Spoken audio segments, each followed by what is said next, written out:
શહેરમાં ગુનાખોરી ચરમસીમાએ પહોંચી ગઈ છે। સુરતમાં છેલ્લા 24 કલાકમાં હત્યાની આ ત્રીજી ઘટના બની। પૂણા વિસ્તારમાં રૂપિયાની લેતી દેતીમાં યુવકની હત્યા કરી નખાઈ। વિકી નામના શખ્સે બિહારના લાલુ નામના યુવકની હત્યા કરી નાખી છે। માથામાં ટાઇલ્સ મારી યુવકની હત્યા કરતા ચકચાર મચી જવા પામી છે। રાંદેર, લિંબાયત અને પૂણા વિસ્તારમાં હત્યાની ઘટનાઓથી પોલીસની કામગીરી પર સવાલ પણ ઉભા થઈ રહ્યા છે। હત્યાની ઘટનામાં થઈ રહેલો આ વધારો કાયદો વ્યવસ્થાની સ્થિતિ પર સૌથી મોટો પ્રશ્નાર્થ બન્યો છે।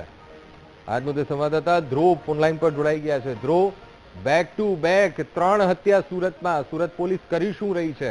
એક બાદ એક વિસ્તાર, લિંબાયતમાં પણ મર્ડર થયું। પૂણા વિસ્તારનો આ દાખલો, શું કાયદો અને વ્યવસ્થા સામે સવાલો ઉભા નથી થઈ રહ્યા ધ્રુવ?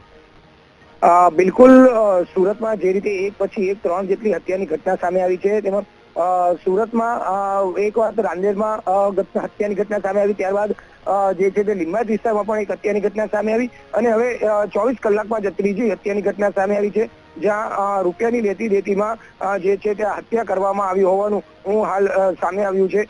રાજુ નામના યુવક જે છે તેના મિત્રો સાથે હતો અને તેમાં રૂપિયાને લઈને કોઈ ઝઘડો થયો હતો અને આ દરમિયાન માથાના ભાગે ટાઇલ્સ મારી યુવકને ઈજા પહોંચાડી દેવામાં આવી છે અને જે યુવકને તાત્કાલિક સારવાર માટે સિવિલ હોસ્પિટલ ખસેડવામાં આવ્યો હતો, જ્યાં તેનું ટૂંકી સારવાર દરમિયાન મોત નીપજ્યું છે।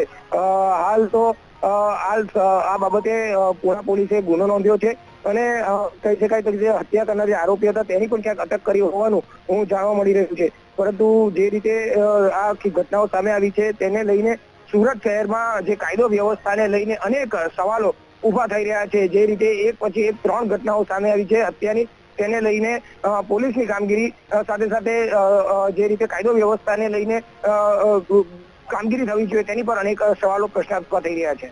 જી બિલકુલ ધ્રુવ, સમગ્ર માહિતી સાથે જોડાવા બદલ આપનો આભાર।